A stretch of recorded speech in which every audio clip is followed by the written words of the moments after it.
வணக்கம் நேர்களே, நேர்முகம் நிகழ்ச்சியில் சந்திப்பதில் மகிழ்ச்சி. இன்றைய நேர்முகத்தில் நாம் சந்திக்க இருக்கின்ற ஆளுமை மனித உரிமை செயற்பாட்டாளர் நீதியரசர் சந்துரு அவர்களுடன் தான் ஒரு நீண்ட உரையாடலை நிகழ்த்த இருக்கிறோம். சார் வணக்கம். சார் வணக்கம். சார், இப்போ நீதிபதிகள், நீதித்துறையில் அரசு செயல்பாடு, நீதித்துறை எவ்வாறு இருக்க வேண்டும், அதை கட்டுப்படுத்தக்கூடிய காரணிகள் எவை, இது எளிய மக்களுக்கு சாதகமாக இருக்கா, அனைத்து மக்களையும் பிரதிநிதித்துவப்படுத்தக்கூடியதாக இருக்கா போன்ற பல்வேறு கேள்விகளோடு தான் இன்றைய நேர்முகம் செல்ல இருக்கிறது. நீங்கள் அதில் ஒரு அனுபவம் வாய்ந்த ஆட்கள், பல்வேறு வழக்குகளை நீங்கள் வழக்கறிஞராகவும் நீதிபதியாகவும் இருந்து வாதிட்ட தீர்ப்பு சொன்ன அனுபவம் இருக்கிறதுனால நிச்சயமாக அது மக்களுக்கு பல்வேறு விஷயங்கள் போய் சேருங்கிறதுக்காக அந்த நேர்காணல். இப்போ முதல் கேள்வியாக, இப்போ சமீபத்தில் இப்போ நடந்துக்கிட்டு இருக்கிறது தெரியும், தமிழ்நாட்டில் நீதிபதிகள் நியமனத்தில் குறிப்பிட்ட ஒரு சமூகத்தினுடைய ஆதிக்கம் மட்டுமே இருக்குது. இது பல சமூகங்கள் இதுவரையும் அந்த அதிகாரத்தை நுகரவே இல்லை. அந்த சமூகங்களுக்கான எந்த ஒரு பிரதிநிதித்துவமும் இல்லாமல் தொடர்ந்து இருக்கிறது. நீதித்துறையில் தமிழகத்தின் பெரும்பான்மையாக இருக்கக்கூடிய பல சமூகங்கள் இருப்பதில் சில சமூகங்கள் அதற்கான வாய்ப்பே இல்லாத ஒரு சூழல் இருக்குது. ஆனால் ஒரு சிறுபான்மையாக இருக்க ஒரு குறிப்பிட்ட விழுக்காடு சமூகம் மட்டும், அதாவது அவங்க பிராமண சமூகம், ஒரு 3 விழுக்காடு இருக்குது. ஆனால் அவங்களாம் அதிக அளவில் அதை பயன்படுத்திக்கிட்டு இருக்கிறாங்க. அது பின்னாடி அப்படி ஒரு சதி நடைபெறுது அப்படிங்கிறது தற்போது சென்னை மற்றும் தமிழ்நாடு வழக்கறிஞர்களுடைய கோரிக்கையாகவும் ஆதங்கமாகவும் இருக்குது. நீங்கள் ஒரு நீதிபதியாக அதை எப்படி பார்க்குறீங்க? இதை நான் வழக்கறிஞர்கள் சங்கத்தோட கோரிக்கைன்னு சொல்ல மாட்டேன். ஒரு சிலர் இந்த மாதிரி கோரிக்கையை பொது வழியில் வைக்க ஆரம்பிச்சிருக்காங்க. அதுக்கு ஆதாரமான வாதங்கள் யாரும் அவங்க சொல்லலை.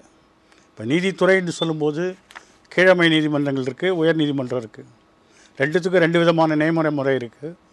கீழமை நீதிமன்றங்களில் மாவட்ட நீதிபதி வரைக்கும் உள்ள பதவிகளுக்கு இடஒதுக்கீடு இருக்குது. 93வது வருஷ சட்டப்படி பிற்படுத்தப்பட்டவர்களுக்கு 31%, மிகவும் பிற்படுத்தப்பட்டவர்களுக்கு 20%, தாழ்த்தப்பட்ட மக்களுக்கு 31, மிகவும் பிற்படுத்தப்பட்டவர்களுக்கு 20%, தாழ்த்தப்பட்ட மக்களுக்கு 18%, தொல்குடியினருக்கு 1% இருக்குது.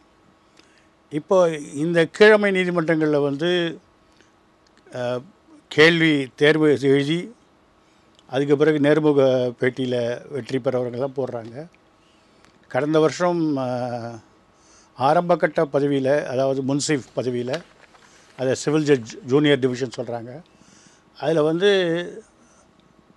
2 பேர் தான், மொத்தத்தில் 100 சில்லற பேரில் 2 பேர் தான் இதர கம்யூனிட்டின்னு சொல்லக்கூடிய அந்த உயர் ஜாதி என்று சொல்லக்கூடிய. நீங்கள் சொல்கிறது கீழமை நீதிமன்றத்தில் 2 பேர் தான் வந்திருக்காங்க. மீதி அத்தனை பேரும் இந்த சமூக நீதியில் அடையக்கூடிய ஆட்கள் தான் வந்திருக்காங்க. இது என்ன மாதிரியான ஒரு போக்கை காட்டுதுன்னா, இந்த 50 வருஷ காலத்தில் சட்டக்கல்லூரியில் மற்ற சமூகத்தினர் படிக்க ஆரம்பித்து அவர்கள் தங்களோட திறமை தகுதியை வளர்த்து கொண்டு போட்டித் தேர்விலையும் போட்டி போட்டு அவர்களால் சாதிக்க முடியுது. அதனால் சமூக மாற்றம் என்பது தொடர் நடைமுறையாகவும் அது நடைமுறையில் சாத்தியப்பாட உள்ள ஒரு பிரச்சனையாகவும் மாறுது இன்றைக்கி இருக்குது. ஆனால் உயர் நீதிமன்றம், உச்ச நீதிமன்ற நீதிபதிகள் பதவியுடைய நியமன முறைக்கும் இந்த முறைக்கும் வித்தியாசம் இருக்குது. அங்கே நியமன முறை 93வது வருஷம் உச்ச நீதிமன்றம் கொடுத்த தீர்ப்பின் அடிப்படையில் பண்ணுறாங்க. இங்கே இருக்கக்கூடிய 3 மூத்த நீதிபதிகள் பேர்களை பரிந்துரைக்கிறாங்க. மாநில அரசாங்கத்துடைய கருத்தை கேட்டு, மத்திய அரசாங்கத்துடைய கருத்தை கேட்டு, உச்ச நீதிமன்றத்தில் இருக்கக்கூடிய 3 தலைமை நீதிபதி உட்பட்ட 3 பேர் அதை பரிந்துரையை அரசாங்கத்தை சொல்கிறாங்க. மத்திய அரசுக்கு அதில் ஆட்சேபனை இல்லைன்னா குடியரசுத் தலைவர் அதை கொடுக்குறாரு. இந்த ப்ராசஸ் இது ஜுடிஷியரியே உருவாக்கின ஒரு ப்ராசஸ். அரசியல் சட்டத்தில் எப்படி தேர்ந்தெடுக்கணும்னு போடலை. இந்த நாட்களில் நீங்கள் கலந்தாலோசனைக்கு தான் போட்டிருக்காங்களே ஒழிய இந்த 3 பேர் கொண்ட கொலிஜியம், அந்த உயர் நீதிமன்றத்திலையும் 3 பேர் கொண்ட கொலிஜியம் உச்ச நீதிமன்றத்திலையும், அதெல்லாம் தீர்ப்பினால் உருவாக்கப்பட்ட நடைமுறைகள். அதுக்கு அவங்க சொன்ன காரணம் என்னென்னா, ஒரு தலைமை நீதிபதியால் மாத்திரம் எல்லாரையும் தேர்ந்தெடுக்க முடியாது. அவர் 2 சீனியர் நீதிபதிகளை கேட்கும்போது இன்னும் கொஞ்சம் பரவலான கலந்தாலோசனை. இதில் வழக்கறிஞர் சங்கத்துக்கோ வழக்கறிஞர் பிரிவுக்கோ எந்த விதமான இடமும் கிடையாது. இப்போ இந்த நியமன முறையை மாற்றி அரசியல் சட்டத்தை திருத்தி தேசிய நீதிபதிகள் நியமன ஆணையம் நிலுவையில் இருக்குன்னு நினைக்கிறேன். அந்த தேசிய நீதிபதிகள் நியமனம் இன்னும் நடைமுறைக்கு வரல. சட்டம் திருத்தியாச்சு, சட்டம் அமுலுக்கு வரல. ஏன்னா அதுக்கான உள்கட்டமைப்பு செய்யலை. அது வந்ததுன்னா இந்த கொலிஜிய நடைமுறை போயிடும். அப்போது எல்லாரும் யார் வேணாலும் தங்களை தேர்ந்தெடுக்க வேண்டும் என்றால் அவங்க மனு போடலாம். அந்த குழுவில் 2 வெளிநாட்களும் இருப்பாங்க. அதில் 2 எமினன்ட் பர்சனாலிட்டிஸ். அதில் மத்திய அரசாங்கம் சொல்லியிருக்காங்க, ஒருத்தரை வந்து சட்ட நிபுணராக போடுவோங்கிறாங்க. அப்போ ஒளிவு மறைவற்ற ஒரு நடைமுறை என்பது சாத்தியம். புதிய திருத்தம் வந்தால் தான் முடியும். அது வரைக்கும் 93வது வருஷ நடைமுறை தான் இருக்குது. மாநில ரீதியிலையோ அகில இந்திய ரீதியிலையோ இந்த 93வது வருஷ நடைமுறை தவறு என்று அவர்கள் சொல்லலை. இன்னும் கேட்டால் தேர்ந்தெடுக்கப்பட்ட வழக்கறிஞர் அமைப்பு அனைத்துமே இந்த புதிய நடைமுறையை வரவேற்கவில்லை. பழைய நடைமுறை போதும், அதுதான் நீதித்துறையோட சுதந்திரத்தை பாதுகாக்கணும்னு ஒரு பக்கம் சொல்கிறாங்க. அப்போ அந்த நடைமுறையை, அந்த ரூல்ஸ் ஆஃப் ப்ரொசீஜர்னு சொல்கிறாங்க, அதில் வந்து எந்த இடத்துலையும் வழக்கறிஞர்கள் காலாவகாசம் கிடையாது. 2வது இடஒதுக்கீடுங்கிறது கிடையாது. இல்லை, இப்போ உங்கள் கலந்து ஆலோசனை குழுவில் எங்களை சேர்த்துக்கணுங்கிறாங்களா? இவங்க தங்களையும், அதாவது ஒளிவு மறைவற்ற நடைமுறை, தங்களுக்கு பெயர் பட்டியலை கொடுக்க வேண்டும், தங்கள் கருத்துக்களை கேட்க வேண்டும். இதுவரை சமூகத்தில் இல்லாத சமூகங்களுக்கு பிரதிநிதி கொடுக்கணும். அவங்களை கேட்கணும் அப்படிங்கிற ஒரு வந்து ஒரு ரொம்ப அது வந்து நீ சொல்கிற மாதிரி ஒரு அரசியலமைப்பு மாற்றம், ஒரு புதுசாக விஷயங்கள் வச்சு ஏற்றுக்கலான்னு வச்சுக்கோங்களேன். அப்படி தான் ஏற்றுக்க முடியும் நீங்கள் சொல்கிற மாதிரி. ஆனால் அவர்கள் கேட்கின்ற கோரிக்கை, அந்த பிரேயரை வந்து கண்டிப்பாக நீதிமன்ற வளாகத்தில் இன்றைக்கி ஒரு சங்கம் இல்லை 4 சங்கம் இருக்குது. யாரை கேட்க முடியும்? அப்போ தலைவரை மாத்திரமா, இல்லை செயற்குழுவியா, இல்லை ஜென்ரல் பாடியா?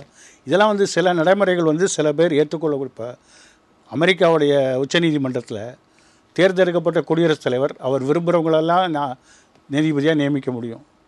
அதற்கு பின்னாடி அமெரிக்க செனட் அவங்க ஒரு விசாரணை நடத்தி ஓட்டுக்கிட்டு அந்த குடியரசுத் தலைவருடைய அந்த நியமன அந்த நபர்கள் தகுதியுள்ளவராக அந்த ஓட்டு அடிப்படையில் தான் அவங்க நீதிபதியாக நியமனம் பண்ணுறாங்க. வாழ்க்கை முழுதும் லைஃப் டைம் அப்பாயின்மெண்ட். அந்த மாதிரி நடைமுறை இங்கே இல்லையே. அங்கே நேரடியாக ஒரு அரசியல் ரீதியாக எனக்கு தேர்தல் வேலை பார்த்தவொன்னு கூட நான் வேலைக்கு போக முடியும். ஆனால் அப்படிப்பட்ட ஒரு நீதிபதி நியமனமான பிறகு அவர்கள் எடுத்துக்கொண்ட உறுதிமொழிப்படி அவர்கள் செயல்படுகிறார்கள். Without fear R favour. நான் எந்த விதமான சலுகையும் காட்டாமல் நான் அரசியல் சட்டத்தை தூக்கி பிடிப்பேன்னு சொல்கிறாங்க. அதுதான் நடைமுறையில் சாத்தியமே ஒழிய யார் யாரெல்லாம் கலந்தாலோசிக்கும் என்பது ஏற்கனவே எழுதப்பட்ட விதிகளில் இருக்கிறது. அதையும் மீறி ஒரு கோரிக்கை வைப்பது வழக்கறிஞருக்கு நல்லதல்ல. நம்பர் இன்ஃபார்மல் கன்சல்டேஷன் இருக்கலாம். ஒரு நீதிபதி ஒருத்தரை கூப்பிட்டு இவரை பற்றி என்ன சொல்கிறீங்க கேட்கலாம். அது அவருடைய விருப்ப விஷயம். ஆனால் திணிக்க முடியாது. என்றைக்குமே வந்து ஒரு மிரட்டி பிளாக்மெயில் பண்ணி காரியம் சாதிக்க முடியாது. நம்பர் 1. நம்பர் 2, எந்த மட்டத்தில் கலந்து ஆலோசிக்க முடியும்? எல்லாரையுமே கேட்க முடியுமா? ஜெனரல் பாடியில் ஓட்டு விட முடியுமா? அது ஒன்று. 2வது, இதுவரை பிரதித்துவப்படுதாத சமாஜம் என்றால் இப்போ ஐஏஎஸ் ஆஃபீஸர் இருக்காங்க, ஐபிஎஸ் ஆஃபீஸர் இருக்காங்க, அகில இந்த ரீதியில் யூபிஎஸ்சி அவங்கள தேர்ந்தெடுக்கிறாங்க. என்னென்ன கம்யூனிட்டிக்கு ரிசர்வேஷன் இருக்கோ அதுபடி தேர்ந்தெடுக்கிறார்கள். அரசியல் சட்டத்தில் வந்து தாழ்த்தப்பட்ட ஜாதி தான் சொல்லியிருக்காங்க ஒழிய பிற்படுத்தப்பட்ட ஜாதி கிடையாது. பிற்படுத்தப்பட்ட வகுப்பினர் தான் போட்டிருக்காங்க. இப்போ முதல் முறையாக மத்திய அரசாங்கம் class socio and economic backward class இப்போ மண்டல் கமிஷன் பரிந்துரைப்படி ஓபிசி மற்ற பிற்படுத்தப்பட்ட கொண்டுறாங்க. இப்போ ஒரு ஒரு ஒரு கம்யூனிட்டி அந்த தேர்வில் தேர்ந்தெடுத்து பேட்டியில் நேர்முகப்பில் வரான்னு வச்சுக்கணும். தமிழ்நாட்டில் இருக்கக்கூடிய ஒரு குறிப்பிட்ட சமுதாயம் அதில் ட்ரைனிங்கெல்லாம் இல்லை, இந்த சமுதாயத்தை சேர்க்கணும்னு யாராவது கேட்குறாங்களா? ஐஏஎஸ்ல இல்லை, ஐபிஎஸ்ல கிடையாது. ஆனால் ஹைகோர்ட் ஜட்ஜுக்கு போகணும்னு கேட்குறாங்க. அது எந்த அடிப்படையில்? இல்லை, ஒரு சின்ன குறுக்கீடு. நீங்கள் ஷெட்யூல் கேஸ்ட் அப்படிங்கிறப்ப அதுவும் கேஸ்ட், எஸ்சிங்கிறது கேஸ்ட் கிடையாது, அதுவும் ஒரு தொகுப்பு தானே. ஆனால் அது வந்து காஸ்ட் அடிப்படையிலான தொகுப்பு. இல்லை, கேஸ்ட் அடிப்படையிலான தொகுப்பாக இருந்தாலும் அதில் 80 பிரிவோ 90 பிரிவோ. ஆனால் அது வந்து காஸ்ட் அடிப்படையில். இப்போ வந்து ஒரு கவுண்டர் அல்லது ஒரு 1 இயருங்கிறப்ப வந்து 1 இயருங்கிறது வந்து கிளாஸ் இல்லை, அது cost. A caste cannot be a sole indicator. It can be a one indicator. அப்போ அவங்க சமூகத்திலும் பொருளாதாரத்திலும் பிற்படுத்தப்பட்ட வகுப்பினர் என்ற வரையறைக்குள் வந்தால்தான் அவங்க இந்த காஸ்ட்டை கன்சிடர் பண்ணுறாங்க. Educationally backward. ஆமாம். இன்றைக்கி வந்து ஐஏஎஸ் அதிகாரியில் இத்தனை வன்னியர்கள் இருக்காங்க, இல்லை இத்தனை கவுண்டர்கள் இருக்காங்கன்னு யாரும் சொல்கிறது கிடையாது. பேக்வர்டு கிளாஸ் எஸ்சி அந்த கணக்கு. அப்போ 31% இருக்கா, 20% இருக்காங்க. அப்படி பார்க்கும்போது இந்தியாவில் இருக்கக்கூடிய எல்லா உயர்நீதிமன்றங்களையும் கணக்கில் எடுத்தால் தமிழ்நாட்டில் ஒண்டி தான் மிக அதிக அளவில் எல்லா விதமான வகுப்பினரும் பிரித்துப்படுகிறார். பல வட மாநிலங்களில் பிற்படுத்தப்பட்ட வகுப்பில் சேர்ந்தவர்கள் நீதிபதியாக இல்லை, தமிழ்நாட்டில் தான் அதிகம். அது ஏன்னா இங்கே இருக்கக்கூடிய சமூக பொருளாதார பின்னணி, அதுக்கான இயக்கங்கள், அது மாதிரியான ஒரு அழுத்தங்களை கொடுத்து அதுக்கான முன்னேற்றம் வந்திருக்கு. இது இன்னும் முன்னேறும். இது நான் வந்து இன்னைக்கு முடியாதுன்னு சொல்ல. 1925 வருஷம். இப்போ நீங்கள் இந்தியாவோடு மற்ற ஒரு உதாரணம் சொல்லுங்கள். 1925 வருஷம் முதல் முறையாக பார் கவுன்சில் சட்டம் வருது. அப்போ பார் கவுன்சிலுக்கு தேர்தல் வைக்கிறாங்க. சென்னை உயர்நீதிமன்றத்தில் பணியாற்றக்கூடிய 10 பிராமண வக்கீல்கள் தேர்ந்தெடுக்கப்படுகிறார்கள் ஓட்டு மூலம். ஓட்டு மூலம். அதுவும் மற்ற மொஃபசல் வக்கீல்கள் கிடையாது. ஹைகோர்ட் வக்கீல்கள் 10 பேர் தேர்ந்தெடுக்கப்படுகிறார்கள். அப்போ இருக்கிற தலைமை நீதிபதி வந்து ஒரு முஸ்லீமையும் ஒரு இஸ்லாமியரையும் ஒரு கிறிஸ்துவரையும் நாமினேட் பண்ணுறார். அப்போ 12 பேர் கொண்ட குழுவாக இருக்குது. 1925 2 வருடங்களுக்கு முன்னாடி நடந்த பார் கவுன்சில் தேர்தலில் ஒரு பிராமணர் கூட தேர்ந்தெடுக்கப்படவில்லை. இன்றைக்கி ஓட்டு போட்டு தேர்ந்தெடுக்கும் போது அது அந்த தொகுதி வாக்காளருடைய அந்த ஆசையை தான் பிரதிபலிக்குது. இந்த தொழில் மாறிக்கொண்டு வருகிறது. மாறி வரும்போது அதுக்கான மாற்றங்களுக்கான விடை கிடைக்கிறது. இன்றைக்கி பார் கவுன்சிலில் ஹைகோர்ட்டில் யாரும் வர்றது கிடையாது. 4-5 பேர் தான் வரோம். மற்றவங்கெல்லாம் மற்ற மாவட்டங்களை சேர்ந்த வக்கீல் தான் வரோம். தேர்ந்தெடுக்கும் போது தேர்ந்தெடுக்கப்பட்ட வாக்காளருடைய பிரதிநிதிகள் வருகிறார்கள். நாமினேஷன் வரும்போது நாமினேட் பண்ணுறவங்களுடைய அந்த விருப்ப வெறுப்புகள் அதில் வரலாம். ஆனால் அதுவும் மாறிக்கொண்டு வருகிறது என்பது தான் நான் சொல்ல விரும்புகிறேன். பெண்கள், இஸ்லாமியர்கள், தலித்துகள், கிறிஸ்துவர்கள், பிற்படுத்தப்பட்டவர்கள் அனைத்தும் ஒரு பெரிய அளவுக்கு பெரும்பான்மை வைக்கிற ஒரே நீதிமன்றம் இந்த வகையில். இல்லை, நீங்கள் சொல்கிறது புரியுது. அதாவது இந்தியாவிலே அதிக அளவு சமூக நீதி, இடஒதுக்கீடு, நான் பிராமின் கான்சியஸ் போன்ற பல்வேறு விஷயங்களில் தமிழ்நாடு இந்தியாவுக்கே முன்மாதிரியாக இருக்குது. அந்த விஷயத்தை அடிப்படையாக வச்சு தமிழ்நாடு நல்லா பலன் பெற்றிருக்குன்னு நீங்கள் சொல்கிறீங்க. இது அடுத்த கட்டத்துக்கு எடுத்துன்னு போகணும். எல்லா பிரதிநிதிகளும் வேணும் அப்படின்னு சொல்லும்போது சில பிரதிகளில் வக்கீலே இருக்க மாட்டாங்க. சில சமூகத்தில் சில சமூகத்தில் இப்போ வந்து அந்த விஷயத்தை எடுத்துக்கோமே. இப்போ வந்து இவங்க வந்து இப்போ பேக்வர்டு கிளாஸ் அப்படிங்கிறது வந்து 31 விழுக்காடு கண்டிப்பாக ஃபுல்ஃபில் ஆகிருக்குங்க. அதோட அதிகமாகவே ஃபுல்ஃபில் ஆகிருக்கு. 68% எஸ்சி கன்ஃபார்மாக 18%, 1% எஸ்டி 19% ஃபுல்ஃபில் ஆகிருக்கு. இன்னைக்கு பிற்படுத்தப்பட்ட சேர்ந்த நீதிபதிகள் 68% இருக்காங்க. இல்லை, ஆனால் அவங்க எண்ணிக்கை 80 விழுக்காடு இருக்கும்ல தமிழ்நாட்டில். இல்லை, இங்கே நீங்கள் ரிசர்வேஷன் வச்சா கூட 31% தானே. ஆனால் இங்கே இருக்கக்கூடிய நம்பர் ஆஃப் நீதிபதிகள் இப்போ அவங்க இடஒதுக்கீடு இந்த கான்செப்டை தாண்டி விகிதாச்சார இடஒதுக்கீடுக்கு போயிட்டாங்க.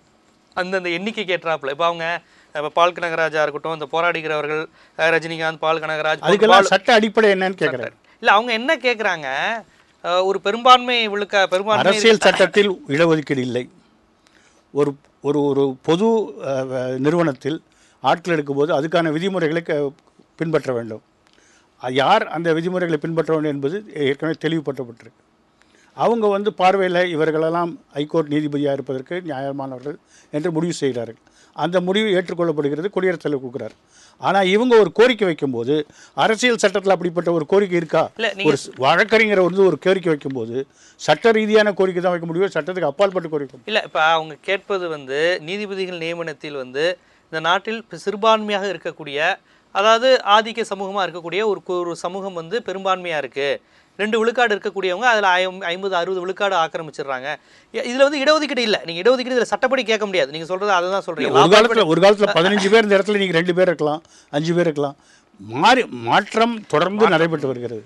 ஆனால் அந்த மாற்றத்தில் இவங்க கேட்கக்கூடிய கோரிக்கை அதுக்கு ஏதாவது அரசியல் சட்ட அடிப்படை இல்லை, அரசியல் சட்ட அடிப்படை இல்லை. அதாவது தார்மீக அடிப்படையில் அவங்க என்ன கேட்குறாங்க, தார்மீக அடிப்படை எப்படி மாதிரி ஒரு போஸ்ட்டுக்கு வர முடியும்னு கேட்குறேன். இல்லை, அவங்க என்ன சொல்கிறாங்க, தொடர்ந்து இந்த அமைப்பே இருக்கே. இப்போ வந்து அவங்க என்ன சொல்கிறாங்க, இல்லை இதே வன்னியர்கள் வந்து ஒரு நீதிபதி தான் இப்போதைக்கு இருக்கிறாங்க அப்படிங்கிற கோரிக்கையாக இருக்குது. தாழ்த்தப்பட்டவர்களில் தேவேந்திரர்களும் ஆதி திராவிடர்களும் ஓரளவு வந்திருக்காங்க. பட் அருந்ததியர் வந்து இன்னும் அந்த நிலைக்கே வரல.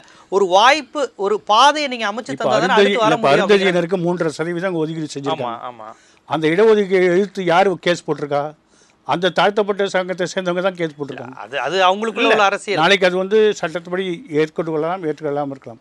ஆந்திராவில் அந்த மாதிரி உள்ஒதுக்கீடு செஞ்ச போது அதை ரத்து செஞ்சுருக்காங்க. மகாராஷ்டிராவில் இப்போ தடை உத்தரவு கொடுத்துருக்காங்க. அதனால் இதெல்லாம் வந்து அரசியல் ரீதியாக சொல்லக்கூடிய காரணங்கள் இல்லை. இப்போ அவங்க என்ன சொல்கிறாங்க, இதுவரையும் எடுத்து பாருங்கள், இதுவரையும் கொடுக்கப்படாத சமூகங்கள், வன்னியர்கள் வந்து 1 விழுக்காடு, இப்போ கிருபாகரன் ஒருவர் தான் இருக்கிறாருங்கிறாங்க, அருந்ததியர்கள் இல்லவே இல்லைங்கிறாங்க. இன்னும் அந்த முத்தரையர், செங்குந்தரன் 2-3 சமூகங்களாம் இதுவரையும் நாங்கள் அது நீதிபதி அவங்க ஒரு 4 பேர் சொல்கிறாங்கன்னு வச்சுக்கோங்க, இவர்கள் தான் இதுக்கு தகுதின்னு. ஆனால் அந்த கொலிஜியத்துடைய கருத்தில் அவர்கள் தகுதி இல்லை, நாங்கள் இன்னும் உயர்நீதிமன்ற நீதிபதியாக நியமிக்கிற அளவுக்கு தகுதி இல்லைன்னு சொன்னால் யாருடைய முடிவு? தகுதியான ஆட்கள் அந்த சமூகத்திலேருந்து கிடையாதா, இருக்க மாட்டாங்களா? இப்போ 10 வருஷம் உயர்நீதிமன்ற நீதிபதியாக இருந்தால் அவர் ஜட்ஜாகலாம். ஆனால் அப்படியா போடுறாங்க? இப்போ நாங்கள்லாம் ஜட்ஜ் ஆகும்போது நாங்கள் 25 வருஷம் 30 வருஷம் சர்வீஸ் பிறகு தான் நாங்கள் வரோம். அரசியல் சட்டம் சொல்லியிருக்கு 10 தான். ஆனால் தலைமை நீதிபதியும் மற்ற சீனியர் நீதிபதியும் இவர் ஜட்ஜ் ஆகலாம் அப்படின்னு யோசிக்கும் போது நாங்கள் 30 வருஷம் சர்வீஸ் போட்டுடுறோம். அதுக்கப்புறம் 7 வருஷம் தான். இல்லை, இப்போ நீதிமன்றங்கள் நியமனத்தில் வந்து சாதியினுடைய ஒரு குறிப்பிட்ட சாதியினுடைய ஆதிக்க சிந்தனை இருக்கிறதா? நீங்க எப்படி பாக்குறீங்க? இவங்க வைக்கிற குற்றச்சாட்டு அதுதான். ஒரு குறிப்பிட்ட சாதியினுடைய ஆதிக்க நிலை இருக்கு அப்படிங்கிறது இவங்க வைக்கிற குற்றச்சாட்டு. அதை நான் ஏற்றுக்க தயாரில்லை. ஏனென்றால் 93வது வருஷம் இந்த நடைமுறை உருவாக்கப்பட்ட போது 2 காரணம் சொன்னாங்க. உள்ளூர் தலைமை நீதிபதி தன்னுடைய சொந்த விருப்பெல்லாம் நிறைவேற்றுறதுக்கு வாய்ப்பு இருக்குது, அதனால் தலைமை நீதிபதிகள் வெளி மாநிலத்தில் தான் வர வேண்டும் என்று சொல்லிட்டாங்க. ரெண்டாவது, தலைமை நீதிபதி ஒரு ஆள் முடிவு செய்யும்போது அவருடைய விருப்புக்கான காரணங்கள் இருக்குது, அதனால் வந்து 2 மூத்த நீதிபதிகளை இணைத்து கொள்ள வேண்டும்னு சொல்கிறாங்க. அப்போது இந்த மாற்றத்தை உருவாக்கியது வந்து நீதிமன்றம் தான். அரசியல் சட்டத்தில் எங்கேயுமே சொல்லலை. கொலிஜியம் நடைமுறை என்பது நீதிமன்றத்தால் உருவாக்கப்பட்ட ஒரு அமைப்பு. அவங்க வந்து சரித்திர ரீதியாக சில அனுபவங்கள் அடிப்படையில் அந்த தீர்ப்பை கொடுக்குறாங்க. இவங்க சொல்கிற இப்போ கோரிக்கை வந்து அரசியல் சட்டத்தையே மாற்றினா தான் இந்த மாதிரி கோரிக்கையெல்லாம் ஏற்றுக்கொள்ள முடியும். அப்படி சொல்லும்போது எனக்கு ஒரே ஒரு பிரச்சனை வருதுன்னா, இதே கோரிக்கையை ஐஏஎஸ்க்கோ ஐபிஎஸ்க்கோ ஏன் வைப்பதில்லை? அவங்களும் இந்த நாட்டை ஆள்றாங்க தானே. என்ன கேட்டால் நீதிபதியோட அதிக அதிகாரம் செலுத்தக்கூடியவர்கள். அவங்களுக்கு யாரும் இந்த மாதிரி கோரிக்கை வைக்கல. இப்போ அரசியலமைப்பு சட்டத்தில் இடம் இல்லை அப்படிங்கிறது உங்களுக்கு கோரிக்கை வந்து முதல்ல வந்து அந்த பதவிகளுக்கெல்லாம் அரசியல் சட்டத்தில் இடம் இருக்குது, இதுக்கு இடமே இல்லை. சரிம்மா. இல்லை, நான் என்ன கேட்க விரும்புகிறேன்னா, நீதிபதிகள் நியமனத்தில் இடஒதுக்கீடு வேண்டும் நீங்கள் சொல்கிறது. நான் இப்போ வந்து குறிப்பிட்ட ஒவ்வொரு சாதிக்காக வேணும், வன்னியருக்கு வேணும், அருந்ததியருக்கு வேணும், நாடார்கள் வேணும்னு கேட்கல. நீங்கள் சொல்லக்கூடிய class, backward class, most backward கிளாஸுங்கிற அந்த கிளாஸ் பாருங்க, அந்த அடிப்படையில் கேட்குறேன், சாதி அடிப்படையில் கேட்கல, வகுப்பு வாரியாக கேட்குறேன். அந்த இடஒதுக்கீடு வேணும். இப்போ நடைமுறையில் இருக்கக்கூடிய கீழமை நீதிமன்றத்தில் இருக்கக்கூடிய பிசி, எம்பிசி, எஸ்சி மாதிரி நீதிமன்றங்கள் நியமனத்திலையும் உச்ச நீதிமன்ற நியமனத்திலும் இடஒதுக்கீடு வேண்டும் அப்படிங்கிற கோரிக்கை வந்து அரசியல் இயக்கங்களுடைய கோரிக்கையாக இருக்குது. அதுவும் தமிழகத்தில் இன்னும் ஏற்றுக்கொள்ளப்படவில்லை. இன்னும் அரசியல் சட்டம் அந்த கோரிக்கை நீங்கள் சரின்னு பார்க்குறீங்களா? அதை சில பேர் கூடவே கூடாதுங்கிறாங்க. நீதிபதி நியமனத்தில் இடஒதுக்கீடு கூடவே கூடாதுன்னு பார்க்குறாங்க. என்னை பொறுத்த வரைக்கும் நீதிமன்றம் என்பது நீதி பரிபாலனம் செய்யக்கூடிய ஒரு அமைப்பு. அதில் வந்து தகுதி வாய்ந்தவர்கள், இந்த அரசியல் சட்டத்தை சரியாக புரிந்து கொண்டவர்கள், திறமைசாலிகள் வந்தால் தான் இந்த நீதிமன்றம் நிச்சயமாக செழிக்க முடியும். ஒருத்தர் ஜாதி அடிப்படையில் மொத்தம் போடுவோம்னா அது நீதிமன்றத்துக்கு நல்லது செய்ய போகிறது. உங்களுக்கு அந்த கருத்தில் உடன்பாடு இல்லை? எனக்கு உடன்பாடு கிடையாது. இடஒதுக்கீடு வேணுங்கிறதுல உடன்பாடு கிடையாது. ஆனால் ஒரு பன்முகத்தன்மை உடைந்த பொது நிறுவனங்களில் எல்லா சமூகத்தையும் பிரதிநிதி அடக்கக்கூடிய ஒரு அமைப்பாக இருக்க வேண்டும் என்ற அந்த பன்முகத்தன்மைங்கிறது இந்தியாவில் வந்து இடஒதுக்கீடு மூலமாக தானே சாத்தியமாகும். எல்லா சமூகங்களும் எல்லா அரசியல் சட்டத்தை திருத்தும் போது அந்த சட்டம் திருத்துறது சரியா தப்பாங்கிறது விவாதங்கள் நிறைய நடக்கலாம். ஆனால் அது வர வரைக்கும் இன்றைக்கு இருக்கக்கூடிய நடைமுறையில் ஒரு தலைமை நீதிபதியோ 2 மூத்த நீதிபதிகளோ அந்த நீதிமன்றத்தில் பணியாற்றக்கூடிய அனைத்து வழக்கறிஞர்களையும் பரிசீலனை செய்து இவர்கள் இந்த பதவிக்கு தகுதியானவர்கள் என்று முடிவு செய்தால் அதற்கு ஜாதி தடையாக இருக்கக்கூடாதுங்கிறது. இப்போ பாலின சமத்துவம் அந்த கோரிக்கை எப்படி பார்க்குறீங்க? பெண்களுக்கான பிரதிநிதித்துவத்தை வந்து ஒரு தனியாக குறிப்பிட்ட விழுக்காடு கொடுக்கணுங்கிற கோரிக்கை இப்போ வந்திருக்கு நீதிபதிகள், இது எப்படி பார்க்குறீங்க? இந்தியாவை பொறுத்த வரைக்கும் முதல் பெண் வழக்கறிஞர் வந்து பதிவு செஞ்சதே 1940ஆம் வருஷத்துக்கு பிறகு தான். இன்றைக்கி பெரிய அளவில் அவங்க இந்த தொழிலில் வந்திருக்காங்க. இப்போ குறிப்பாக 30% வந்து மாநில அரசாங்கம் அவங்களுக்கு உதவி பண்ணியிருக்காங்க. 2012ஆம் வருஷம் நடைபெற்ற அந்த சிவில் ஜட்ஜ் சீனியர் டிவிஷன் தேர்வில் 30%னா 180 போஸ்ட்டில் 30% என்பது கிட்டத்தட்ட 60-70 போஸ்ட் வரும். ஆனால் அவர்கள் தேர்வில் தாங்களாகவே வெற்றி பெற்று 114 பேர் பெண்கள் தேர்ந்தெடுக்கப்பட்டிருக்காங்க. அந்த இடஒதுக்கீடு தேவையே என்ற ஒரு நிர்பந்தத்தையே எடுத்து விட்டார்கள். அவர்களால் போட்டி போட்டு வர முடியும். அந்த கோரிக்கை அவங்க முன்வைக்கிறாங்களே, பெண்களுக்கான இடஒதுக்கீடு வேணும் அப்படிங்கிற கோரிக்கை. அதாவது வந்து ஒரு அம்மா வந்து ஒரு சட்டியில் இருக்க சோறை வந்து 4 பசங்களுக்கு கொடுக்கும்போது அதிக பசிச்சவனு கொஞ்சம் அதிகம் கொடுப்பாங்க, அதிக பசியில் எல்லாருக்கும் சம்மந்தம் கொடுக்கறதில்ல. அந்த மாதிரி ஒரு நான் டிஸ்கிரிமினேஷன், அதாவது ஒருத்தர் தகுதி இருந்தும் புறக்கணிக்கக்கூடாதுங்கிறதான் ஒழிய இல்லை நீங்கள் கட்டாயமாக இதில் ஒரு ஆளை போடணும் அப்படி என்று சொல்லும்போது உட்கடையாக நீங்கள் இடஒதுக்கீடு கொண்டு வரீங்கிற. இல்லை, இன்னொரு பிரச்சனை, இப்போ கீழமை நீதிமன்றங்களில் இடஒதுக்கீடு இருக்குது. அது மட்டும் இல்லாமல் நீங்களே சொன்னீங்க நீதிபதிகளை வந்து தேர்வு செய்யக்கூடிய நீதி பரிபாலனம் செய்வதற்கு நீதிபதிகளா இல்லை சமூக நீதியை நிர்பந்தத்துக்கான எல்லாருக்கும் பங்கு கொடுக்கணுங்கிறது கோரிக்கைன்னா இடஒதுக்கீடு மூலமாக நீதி பரிபாலனம் பாதிக்கப்படும் நினைக்கிறீங்க நீங்கள்? அதாவது குறிப்பிட்ட சமூகத்திலிருந்து ஆளை எடுக்கணும்னு நிர்பந்தம் செய்யும்போது அவர் உண்மையிலேயே தகுதி இல்லைன்னா ரிஜெக்ட் பண்ணக்கூடிய அதிகாரம் அது அதுக்குள்ள முதல்ல வந்து குறிப்பிட்ட சமூகம் இல்லை, பிசி, எம்பிசி, எஸ்சிக்கே இடம் கிடையாது இப்போ நீதிபதிகள் நியமனத்தில். ஏன் இப்போ 68% இப்போ பிசி தான் ஜட்ஜஸ் இருக்காங்க. இல்லை, நான் உயர்நீதிமன்ற உச்சநீதிமன்ற நீதிபதிகள் நியமனத்தில் இந்த சென்னை உயர்நீதிமன்றத்தில் உயர்நீதிபதியாக இருக்கக்கூடியவர்கள் 68% பேக்வர்ட் கம்யூனிட்டி சேர்ந்தவங்க தான் இருக்காங்க இன்றைக்கி. அதனால் இது இடஒதுக்கீடால் வரல, நீதிபதியும் மற்ற மூத்த நீதிபதிகளும் பெரும்பான்மைங்கனால தமிழ்நாட்டில் நீங்களே சொன்னீங்க தமிழ்நாட்டினுடைய சூழல் இப்போ இந்தியாவுடைய பிற வட மாநிலங்கள் பாருங்க ரொம்ப ஒரு பிற்போக்கான இது போன்ற முற்போக்கு சிந்தனைகள் ரொம்ப விலகின மாதிரியான ஒரு பகுதி உத்தரப்பிரதேசம் மத்திய பிரதேசம் அங்கெல்லாம் நீங்க பிற்படுத்தப்பட்டவர்களே தாழ்த்தப்பட்டவர்கள் நிலையை விட ஒரு கீழே இருக்கக்கூடியவங்க தான். அப்போ அங்கே வந்து அந்த பிற்படுத்தப்பட்டோர் மிகவும் பிற்படுத்தப்பட்டோர் தாழ்த்தப்பட்டவர்கள்லாம் இந்த மாதிரி இடத்துக்கு வர்றதுக்கே வாய்ப்பு இல்லையா? இடஒதுக்கீடு என்று இல்லாவிட்டால் தமிழ்நாட்டில் வர முடியுது, இடஒதுக்கீடு இல்லாமலே 68 விழுக்காடு வந்துட்டாங்க. இதே வழக்கறிஞர் சங்கம் திறமையான நீதிபதிகள் போட வேண்டும். போன வருஷம் 12 பேர் அமைச்ச போது ஹைகோர்ட்லேயே ப்ராக்டிஸ் இல்லாதவங்க பேரெல்லாம் போட்டிருக்காங்க. அப்படி சொல்லக்கூடிய அதே அந்த சங்கம் இன்றைக்கி என்ன சொல்கிறாங்க, எல்லா சமூகத்துக்கும் பங்கு கொடுக்கணுங்கிறாங்க. அப்போ வந்து அவங்களே வந்து திறமையும் தகுதியும் பலி கொடுக்குறாங்களா, இல்லை திறமை தகுதியும் கணக்கில் வைத்துக்கொண்டு எல்லா சமூகத்துக்கும் கொடுக்கணுங்கிறாங்க?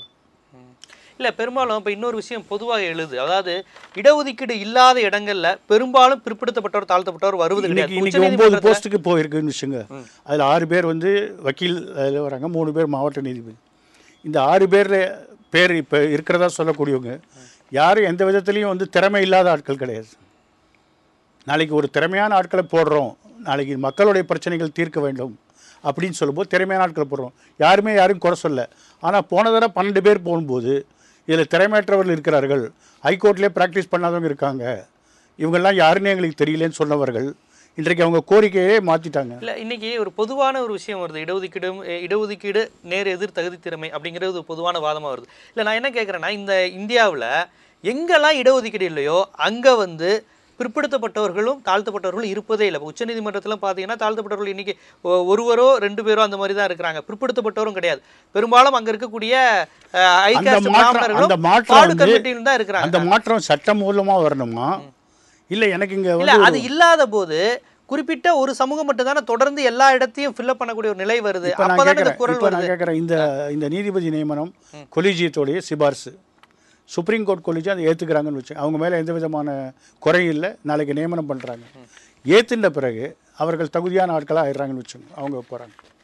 இப்போ இவங்க என்ன சொல்கிறாங்கன்னா, தகுதியோ இல்லையோ இந்த பட்டியலை திருப்பி வாபஸ் வாங்கணும். இல்லையா, அவங்க அமாங் அந்த பீப்புளில் இருக்கக்கூடிய தகுதியான ஆள் தான் எடுக்கணும். நீங்கள் விருப்பப்பட்டோ இல்லையோ, நீ 6 பேர் போயாச்சு, அந்த 6 பேரை ரீகால் பண்ணு, இவங்களுக்கு கொடு அப்படின்னு சொல்லக்கூடிய இந்த அதிகாரத்தை வழக்கறிஞர்களுக்கு யார் கொடுத்தாங்கன்னு நான் கேட்குறேன். இப்படி ஒரு கோரிக்கை வைக்கக்கூடிய அதிகாரத்தை 93வது வருஷம் நடைமுறையில் இருக்கா, அரசியல் சட்டத்தில் இருக்கா? அப்போ இந்த சட்டத்தை மாற்றுவதற்கான போராட்டத்தை வழக்கறிஞர் முன்னெடுக்கணும்னு சொல்கிறீங்களா? இல்லையே, அவங்க வந்து 93வது நடைமுறையை ஆதரிக்கிறாங்க. அவங்க புது தேசிய முரண்பாடாக இருக்குங்கிறீங்க, அவங்க நியமன மசோதா அவங்க எதிர்க்கிறாங்க. நாளைக்கு நியமன மசோதா நடைமுறையில் வந்தால் அந்த நியமன குழுவில் யார் வேணாலும் அப்ளிகேஷன் போடலாம். அப்போ என்ன பண்ணுவீங்க? இப்போ நியமன குழு மத்திய ரீதியில் பண்ணுறாங்க, யாரெல்லாம் தகுதி இருக்கோ எல்லாரும் அப்ளிகேஷன் போடுறாங்க. அவங்க அதை பரிசீலனை பண்ணி கொஞ்சம் பேரை ஷார்ட் லிஸ்ட் பண்ணுறாங்க, யாரையோ ஒருத்தரை செலக்ட் பண்ணுறாங்க. அப்பயும் இதே கோரிக்கை வைப்பீங்களான்னு கேட்குறேன். எந்த விதமான நியமன நடைமுறை வந்தாலும் இவர்கள் சொல்லக்கூடிய கோரிக்கை யாரும் ஏற்றுக்கொள்ள போவதில்லை. இப்போ இவர்கள் சொல்லக்கூடிய கோரிக்கைங்கிறத விடுங்க, இடஒதுக்கீடு இதெல்லாம் தாண்டி நீதிபதிகள் நியமனத்தில் வெளிப்படைத்தன்மை இல்லை அப்படிங்கிற குற்றச்சாட்டும், ஏன் செலெக்ஷன் அல்லது எலெக்ஷன், அதாவது ஒன்று எக்ஸாம் வைப்பாங்க, இன்னொன்று எலெக்ஷன் வைப்பாங்க, இதுதான் இந்தியாவினுடைய அடிப்படையில் தேர்வு அதிகார மட்டத்தில் தேர்வு வைக்கிறதும் அரசியல் மட்டத்தில் தேர்தல் வைக்கிறதும் இந்தியாவினுடைய முறை, பிரதிநிதிகளை தேர்ந்தெடுக்கக்கூடிய முறை. ஏன் நீதிபதிகள் நியமனத்தில் நீங்கள் தேர்வு வைங்க அல்லது வந்து ஒரு தேர்தல் வச்சிருங்க, இது ரெண்டும் இல்லாமல் ஒரு குறிப்பிட்ட குழுவினர் தேர்ந்தெடுக்கிறதுங்கிறதே ஒரு அரசமைப்பு சட்டத்தில் இந்த பதவிகளை எப்படி நியமனம் பண்ணுங்கிற விவாதம் வந்தபோது டாக்டர் அம்பேத்கர் இந்த பதவிகளுக்கெல்லாம் அப்படியெல்லாம் நாங்கள் வந்து வைக்க முடியாது, ஏற்கனவே பதவியில் இருக்கக்கூடிய நீதிபதிகள் மிகவும் திறமை வாய்ந்தவர்கள், அவங்க வந்து இந்த அமைப்பை கட்டி காப்பதில் அவங்களுக்கு அக்கறை இருக்குது, அதனால் அவங்க பார்த்து சொல்லக்கூடியவர்களுக்கு எந்த விதமான தகுதி இழப்பு இல்லை என்றால் அவங்கள தான். அதனால் அரசமைப்பு சட்டம் இதை விவாதித்து எடுத்துக்கொண்ட ஒரு முடிவு தான் இது. பின்னாடி வந்த 3 மாற்றங்களும் நீதிபதிகளுடைய தீர்ப்பினால் வந்தது. தலைமை நீதிபதி தனியாக செயல்படக்கூடாது, கொலிஜியம் சிஸ்டம் பின்னாடி வந்தது. ஆனால் இன்றைக்கி வரக்கூடிய நடைமுறையில் யாரை வேணாலும் கன்சிடர் பண்ணலாம். இப்போ என்ன சொல்கிறாங்க, வெளியிலேன்னு வர தலைமை நீதிபதிக்கு யாரையும் தெரியாது, 2வது ஆளும் வெளியாள், அதனால் எல்லாரையும் பரிசீலனை பண்ணலன்னு. நாளைக்கு நீதிபதி நியமன மசோதா நடைமுறைக்கு வந்தால் எல்லாரையும் பரிசீலனை பண்ணலாமே. அப்போது IAS IPS மாதிரி யாருக்கு திறமை இருக்கோ அவன் தான் வரப்போகிறான். அங்கே நீங்கள் வந்து ஜாதி அடிப்படையில் யாரும் போஸ்ட் கேட்கல. தமிழ்நாட்டில் மிக அதிகமாக IAS ஆஃபீஸர் எந்த கம்யூனிட்டி இருக்காங்க அப்படி யாரும் கேட்குறதில்ல. இல்லை, இந்த இப்போ உதாரணமாக தமிழ்நாடுடைய அரசாங்க சேவையில் தொல்குடியினருக்கு 1% தான் இருக்குது. ஒரு விழுக்கு. பல பேருக்கு அந்த போஸ்ட்டே ரிசர்வ் பண்ணுறதில்ல. 100 போஸ்ட் அட்வர்டைஸ் பண்ணால் தான் ஒரு போஸ்ட்டு ஷெட்யூல் ட்ரைப் என்று சொல்லக்கூடிய மலை ஜாதியினருக்கு உண்டு. மலைவாழ் பழங்குடியினர் 99 போஸ்ட் இருந்தால் அவங்களுக்கு கிடையாது. அதை யாராவது கனெக்ட் பண்ணுறாங்களா? அது வந்து பாப்புலேஷன் அடிப்படையில் ஒரு போஸ்ட் வச்சுருக்காங்க. இதுவே சில மாநிலங்களில் 7.5% தொல்குடியினர் இருக்குது. அங்கே வந்து ட்ரைபல் வர முடிய வாய்ப்பு இருக்குது. ஆனால் இவங்க கேட்கக்கூடிய இந்த 3 கோரிக்கைகள் இந்த தலைமை நீதிபதியால் தீர்க்க வைக்க முடியாத கோரிக்கை ஒன்று. ரெண்டாவது, இவங்க யாரும் அரசியல் அமைப்பு சட்டத்தோடைய மாற்ற சொல்லி கேட்கல, அது இவங்க கையில் இல்லை. மூணாவது, போராட்ட வடிவத்தில் எப்படி நிர்பந்திக்க முடியும்? இப்போ இருக்கக்கூடிய நடைமுறையை நான் போராடுவேன் நீ மாற்றுன்னு சொல்லுவது ஒரு பிளாக்மெயில் மாதிரி தான் இருக்குது. சட்டத்தில் இருக்கோ இல்லையோ நாங்கள் சொல்கிறத இங்கே ஏற்றுக்கணும், இல்லாட்டா நாங்கள் கோர்ட்டுக்கு வர மாட்டோம், கோர்ட்டுக்குள்ளே வந்து கோச்சல் போடுவோம் அப்படிங்கிற அந்த அதிகாரத்தை யார் கொடுத்தாங்கங்கிறதான் கேள்வி. நாலாவது, இதை வந்து கோர்ட்டு புறக்கணிப்பு மூலம் இந்த மாதிரியான கோரிக்கைகளை நிறைவேற்ற முடியுமானே எனக்கு தெரியாது. அல்டிமேட்லி இந்த டிமாண்டை யார் வந்து கன்சீட் பண்ண முடியும்னா பாராளுமன்றம் தான் கன்சிடர் பண்ண முடியும். அதுக்கு அழுத்தம் கொடுக்குற அளவுக்கு உங்களுக்கு யாரும் கிடையாது. இங்கே இருக்கக்கூடிய நீதிபதிகளை மிரட்டி தான் சாதிக்கணும்னு நினைக்கிறீங்களுடைய அவங்க கையில் எதுவுமே இல்லை. நாளைக்கு இந்த நீதிபதி போயிடுவார், இந்த லிஸ்ட்டு திரும்பி கூட வரும், அடுத்த நீதிபதி இதே மாதிரி லிஸ்ட் அனுப்புவாரான்னு தெரியாது. தொடர்ந்து இப்படி ஒரு பிரச்சனைகள் செய்யும்போது ஒரு குறிப்பிட்ட 93வது நடைமுறையில் வந்து என்ன போட்டிருக்காங்கன்னா, ஒரு பதவி காலியாகிறதுக்கு முன்னாடியே 6 மாதத்துக்கு முன்னாடியே பேர் அனுப்பலான்னு போட்டிருக்கு. இன்றைக்கி நான் ரிட்டையர் ஆகிறேன்னா என் போஸ்ட்டுக்கு 6 மாதத்துக்கு முன்னாடி, நான் ஜூலை மாதம் ரிட்டையர் ஆகிறேன், பிப்ரவரி மாதத்துலேயே என் போஸ்ட்டுக்கான பரிந்துரை செய்யலான் இருக்கு. அப்போ ஒரு போஸ்ட்டுக்கு பரிந்துரை செய்யலாம். ஒரு போஸ்ட்டில் யாரை கன்சிடர் பண்ணுவீங்க? ரொட்டேஷன் சிஸ்டமா? 128 கம்யூனிட்டி இருக்குது, இந்த கம்யூனிட்டிக்கு சாய்ஸ் கொடுத்தாச்சு, அடுத்த கம்யூனிட்டி. அப்போ ஒரு தலைமை நீதிபதி உங்கள் ஜாதியை தேடின்னு போக வேண்டிய ஒரு சூழ்நிலை வர வேண்டிய அவசியமே இல்லை என்னை பொறுத்த வரைக்கும். கண்டிப்பாக. இப்போ இன்னொரு முக்கியமான விஷயம், நீங்கள் ஒரு மனித உரிமை செயல்பாட்டாளர் அப்படிங்கிற முறையில் அது தொடர்பாக நிறையா நீங்கள் எழுதியிருக்கீங்க, செயல்பட்டுருக்கீங்கிற முறையில் மனித உரிமை ஆர்வலர்கள் வெர்சஸ் காவல்துறையினர், எப்போவுமே அந்த காவல்துறையினருக்கும் மனித உரிமை ஆர்வலர்களுக்கும் ஏன் வந்து அவங்க 2 பேருக்குமே வந்து ஒரு எதிர்கருத்தான ஒரு சூழலை எப்போவுமே நிலவுது, அதை எப்படி பார்க்குறீங்க? அதாவது வந்து காவல்துறைக்கும் வழக்கறிஞருக்கும் அடிக்கடி ஏற்படக்கூடிய சச்சரவு வேறு, மனித உரிமை ஆர்வலருக்கும் காவல்துறைக்கு ஏற்பட்ட சச்சரவு 2 வேறு தளத்தில் வருது. இன்றைக்கி வந்து சிவில் வழக்குகள் ரொம்ப நாள் தாமதமாகறதுனால பல வழக்குகள் கிரிமினல் வழக்குகளாக போடப்படுகிறது. போலீஸ் ஸ்டேஷனில் பஞ்சாயத்து பண்ணுறாங்க. அப்போ போலீஸ் ஒரு வக்கீலையும் ஆதரிக்கும் போது மற்றொரு கட்சிக்கு ஆதரவு சண்டை போடுறாரு. அப்போ அடிக்கடி காவல்துறைக்கும் போலீஸ் வழக்கறிஞருக்கும் அந்த மோதல் வந்து இவங்க தவறான நீதிமன்றத்துக்கு போகாமல் போலீஸ் ஸ்டேஷன் போகிறதுனால வருது. ரெண்டாவது வந்து சட்டப்பூர்வமாக நடைமுறை என்பது நீதிமன்றத்தில் செய்ய வேண்டியது. சமீபத்தில் கூட ஒரு நீதிபதி சொன்னார், போலீஸ் ஸ்டேஷனில் போய் கேஸ் நடத்தாதீங்க, நீதிமன்றத்துக்கு வாங்கன்னு. இந்த சச்சரவுகள் வேறு காரணங்கள். ஒரு ஆளுக்கு ஜாமீன் கொடுக்கும்போது பலவத்தமாக எதிர்க்கிறது, ஒரு ஆளுக்கு லைட்டாக விடுறது, எஃப்ஐஆர் வந்து சில செக்ஷன் போடாமல் இருக்கிறது, போலீஸ் வந்து கையூட்டு வாங்கி செயல்படும் போது நிறைய ஃப்ரிக்ஷன் வருது. மனித உரிமை ஆர்வலர்கள் சொல்லக்கூடிய காரணம் வந்து வேறு காரணம். போலீஸ் என்பது ஒரு கட்டமைப்புக்குள் செயல்பட வேண்டியது, சட்ட ரீதியாக செயல்பட வேண்டியது, அங்கே வந்து சட்டத்தோடைய ஆட்சி இருக்க வேண்டியது. அவர்களே தங்கள் கையில் அதிகாரத்தை எடுத்துக்கொண்டு கட்ட பஞ்சாயத்து நடத்துவது இல்லை என்கவுண்டர் அப்படிங்கிறதெல்லாம் செய்ய முடியாது என்பது மனித உரிமை ஆர்வலர் சொல்கிறது. போலீஸை வந்து சட்ட வரையறைக்குள் கொண்டு வர வேண்டும் என்பது மனித உரிமை. அதனால் என்றைக்குமே இந்த பிரச்சனை வந்து தீராத பிரச்சனை தான், அது உண்மையாக. இன்னொன்று, இந்த மனித உரிமை அமைப்புகள் மீது பொதுவான ஒரு இடதுசாரி தளம், முற்போக்கு தளத்தில் மனித உரிமை ஆர்வலர்கள் உங்களை கொண்டாடுறாங்க, உங்களை முன்னிலைப்படுத்துகிறாங்க. ஆனால் சராசரியான பொதுமக்கள் மத்தியில் அந்த ஹியூமன் ரைட்ஸ் பேசக்கூடியவர்கள் மீது என்ன ஒரு கோபம், அவங்க என்ன சொல்கிறாங்கன்னா, இவங்க என்ன எப்போத்தாலும் கொள்ளைக்காரங்களுக்கு ஆதரவாக இருக்கிறாங்க, கொலையாளிக்கு ஆதரவாக இருக்கிறாங்க, யாரோ ஒரு ரவுடியை பிடிச்சி அடிச்சுட்டா அவனுக்கு மனித உரிமை போயிடுச்சுன்னு சொல்கிறாங்க. இப்படிங்கிறது பொதுவான ஒரு பொது புத்தியில் இருக்குது. நான் எல்லா மக்களையும் சொல்லலை, இப்படி ஒரு பொது புத்தி இருக்குது. இந்த வேளச்சேரி என்கவுண்டர் நடந்தப்பெல்லாம் பலர் வந்து அப்படி தான் சொன்னாங்க, கொள்ளைக்காரனை சுட்டு கொண்டதில் என்ன தப்பு அப்படிங்கிறது பொதுவான பொதுமக்களுடைய மனநிலையாக இருக்குது. இதை எப்படி நீங்கள் அதுக்கு என்ன மாதிரியான விளக்கம் சொல்ல போகிறீங்க? பொதுமக்கள் வந்து படித்தவங்களுக்கே வந்து இதை பற்றி குழப்பம் இருக்குது, படிக்காதவங்களுக்கு அதை விட அதிகமான குழப்பம் இருக்குது. இப்போ உதாரணமாக காக்காங்கிற படத்தில் சூர்யா வந்து ஒரு குற்றவாளியை வந்து அவரே சுடுவார். அப்போ வந்து அந்த சினிமா கோட்டாவில் வந்து பெரிய கைத்தட்டல் கிடைக்கும். மக்களுக்கு வந்து சீக்கிரம் நீதி கிடைக்கணுங்கிற ஒரு எண்ணமும், ஒரு தவறான ஆளை தண்டிக்கும் போது யார் வேணாலும் பண்ணலாம், தண்டிக்கணுங்கிறதான் முக்கியங்கிறதும், நம்ம என்றைக்குமே ஒரு அவதாரங்கள் வந்து இந்த நாட்டில் வந்து நீதி நிலைநாட்டுங்கிற ஒரு எண்ணமும் புராண இதிகாச அடிப்படையில் எப்பயுமே ஒரு அவதாரம் வரணும், அவர் அந்த அவதார புருஷர் வந்து தான் அந்த நம்மளை உளவே ஒரு காப்பாற்றுவார். முக்கிய காரணம். அது புத்தி இருக்குது. ஆனால் சட்டம் படிப்பவர்கள் அரசியலமைப்பு சட்டத்தில் ஒவ்வொருத்தருக்கும் கொடுக்கக்கூடிய அந்த அதிகார வரை மீறினால் அங்கே சட்டத்தின் ஆட்சியில் காட்டாட்சி தான் நடைபெறுங்கிற எண்ணத்தை உருவாக்குறாங்க. அப்போ சட்டம் படித்தவங்களால் இந்த பிரச்சனையை பார்ப்பதும் சட்டத்தை படிக்காதவர்கள் பார்ப்பதற்கும் வித்தியாசம் இருக்குது. மக்களுடைய அந்த அமைதியின்மை என்பது வந்து குயிக் ஜஸ்டிஸ், சீக்கிரமாக நீதி கிடைக்கலங்கிறதுனால அவனே சுட்டான், பிரச்சனையெல்லாம் முடிஞ்சு போச்சு அப்படின்னு நினைக்கிறாங்க.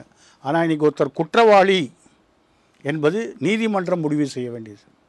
நீதிமன்றத்துக்கான சாட்சியங்களை வேணால் காவல்துறை எடுத்துன்னு போகலாம். அப்போ அதுக்கு வந்து டைம் கன்சியூமிங் ஆகுது, நேரம் காலம் வினயமாக இருக்குது. அதனால் அவங்களுடைய பொறுமையின்மையோடைய விளைவு தான் இது ஒழிய உண்மையிலேயே அவங்களுக்கு சட்ட அறிவு வரணும், அவங்களும் மனித உரிமைப்படி தான் இந்த போலீஸ் செயல்படணும் சொல்ல வைக்க வேண்டிய பொறுப்பு இந்த படித்தவங்களுக்கு இருக்குது. ஆனால் அது படித்தவங்களுக்கே நிறைய இதை பற்றி குழப்பம் இன்றைக்கி இருக்குது. நீ சொல்கிற போல இங்கே ஏற்கனவே இருக்கக்கூடிய எல்லா பிரச்சனையும் நம்மளால் தீர்த்துக்க முடியாது, ஏதோ ஒரு கடவுள் அவதாரம் வந்து. உதாரணமாக ராஜீவ்காந்தி கொலையில் முதல் நீதிமன்றம் 22 பேரை மரண தண்டனை கொடுத்தாங்க. அவங்க நேரடியாக உச்ச நீதிமன்றத்துக்கு அப்பீல் போடுறாங்க. ஏன்னா தடா சட்டத்தில் ஒரு அப்பீல் தான் இருக்குது. அங்கே இருக்கக்கூடிய நீதிபதிகள் 4 பேருக்கு மாத்திரம்தான் 18 பேர். இப்போ அப்படிப்பட்ட ஒரு மேல்முறையீடு நீதிமன்றத்தில் இல்லை என்றால் 18 பேர் அநியாயமாக கொல்லப்பட்டு உயிர் போயிருக்கும். அதனால் நீதிமன்றங்கள் வந்து ஏற்கனவே சட்ட ரீதியாக தயார் செய்து அவங்களுக்கு வேறு விதமான சிந்தனையை உருவாக்கியிருக்காங்க. ஒவ்வொரு விஷயத்துலையும் இதுக்கு ஆதாரம் கேட்குறார்கள். ப்ரொசீஜரல் அண்ட் சப்ஸ்டான்டிவ் நடைமுறையான கரெக்டான நடைமுறை, அதே சமயத்தில் ஒரு போதுமான ஆதாரம் இருந்தால் தான் அவங்க தண்டிப்பாங்க. அவங்க உண்மையிலே குற்றவாளியாக கூட இருக்கலாம், ஆனால் சட்டப்படி குற்றவாளியாக இருந்தது அது சொல்லக்கூடிய பொறுப்பு இன்றைக்கி நீதிமன்றத்திற்கு. ஆனால் அதை பைபாஸ் பண்ண முடியாது. இப்போ உதாரணமாக ஜெய்ப்பூரில் ராஜஸ்தான் நீதிமன்ற குமன்மல் லோதான்னு ஒருத்தர் இருந்தார். அவர் ஒரு வரதட்சணை கொடுமையில் ஒரு பெண்ணை வந்து கொலை பண்ணிடுறாங்க. அப்போ அவர் சொல்கிறார், இந்த ஜெய்ப்பூரில் இருக்கிற இந்த போலோ கிரவுண்டில் அந்த ஆளை வந்து பப்ளிக்காக எக்ஸிக்யூட் பண்ணணுன்னு ஒரு ஆர்டர் போடுறாரு. பொதுமக்கள் பார்வையில் ஆமாம் நீதிபதி உத்தரவிலே. நம்ம நாட்டு தண்டனை சட்டங்கள் அது கிடையாது. அவர் நினைக்கிறாரு இந்த மாதிரி வரதட்சணை கொடுமை அதிகமாக இருக்குது, அதனால் இவங்க ஒருத்தர் இப்படி போடும்போது பல பேரை பார்த்து பயப்படுவாங்க அப்படின்னு நினைக்கிறார். அது அவர் ஒரு ஹைகோர்ட் ஜட்ஜ். இதை வந்து அன்றைக்கி இருக்கக்கூடிய அட்டர்னி ஜெனரல் பராசரன் வந்து சுப்ரீம் கோர்ட்டுக்கு ஒரு கடிதம் எழுதுறாரு, இந்த மாதிரி நம்ம ஊரில் தண்டனை நடைமுறை கிடையாது, பண்ணக்கூடாது. சுப்ரீம் கோர்ட்டை தடை பண்ணி பின்னாடி தீர்ப்புலன்னு சொல்கிறாங்க, ஒரு குற்றவாளிக்கு தண்டனை கூட சட்டப்படி தான் கொடுக்கணும்னு. அதுதான் முக்கியம். நம்ம வடிவத்தில் என்ன வடிவம் இருக்கோ அந்த தண்டனை குடிக்கணும் அப்படின்னு. அப்புறம் இன்னொன்று, இந்த தடுப்பு காவல் சட்டங்கள், அதாவது இந்திய அரசியலமைப்புங்கிறது உலகத்தினுடைய எல்லா ஜனநாயக விழுமியங்களையும் அமைப்புகளையும் சுதந்திரம் பெற்ற காலனி ஆதிக்கத்திலிருந்து விடுபட்ட பல்வேறு நாடுகளிலிருந்து நம்ம எடுத்திருக்கோம். பிரியாம்பலாக இருக்கட்டும், அடிப்படை உரிமைகளாக இருக்கட்டும், அது அம்பேத்கர் போன்ற விளிம்புநிலை மக்களுக்காக சிந்திக்கக்கூடிய, யாரையும் விட்டுறக்கூடாது, யாரையும் பிரதிநிதித்துவப்படாமல் விட்டுறக்கூடாதுன்னு பல்வேறு பேர் யோசித்து செஞ்ச ஒரு இது. அந்த ஆர்டிகல் 19, 21 தண்டனை குற்றவாளிக்கு கூட அந்த உரிமை, லைஃப் அண்ட் பர்சனல் லிபர்ட்டின், இவ்வளோ விஷயங்கள் இருந்தாலுமே தடுப்பு காவல் சட்டங்கள்னு வரும்போது பெரும்பாலும் இந்த ஆர்டிகல் 19க்கு எதிராக தானே தடுப்பு காவல் சட்டங்கள் இருக்குங்க. அதை நடைமுறைப்படுத்துகிறவங்களும் சரி, அதுக்கு பின்னால் ஒரு அரசு, ஒரு அரசியல் செயல்படுவர்களுடைய அந்த போதாமையோ இல்லை அவர்களுக்கு இருக்கக்கூடிய வக்கிர மனநிலையோ முழுக்க ஆர்டிகல் 19க்கு எதிராக தானே தடுப்பு காவல் சட்டங்கள் போடப்படுது. அதன் அடிப்படையில் தானே இந்த கஸ்டடி விசாரணை என்ன காரணம்னா, வெள்ளக்காரன் காலத்தில் 2 உலக யுத்தம் நடந்தது. உலக யுத்தம் நடக்கும்போது அவன் எந்த விதமான ஜனநாயக உரிமையும் கொடுக்க விரும்பலை. தான் விரும்பப்பட்டால் ஒருத்தரை உள்ளே வைக்கணும். ஏன்னா அந்த போருக்கு சம்மந்தமான உற்பத்தியோ போருக்கான உற்பத்தி தளவாளங்கள் எடுத்து செல்றதோ குறை இருக்கக்கூடாதுங்கிற முறையில் தான் இந்த தடுப்பு காவல் சட்டங்கள் உருவாக்கப்பட்டது.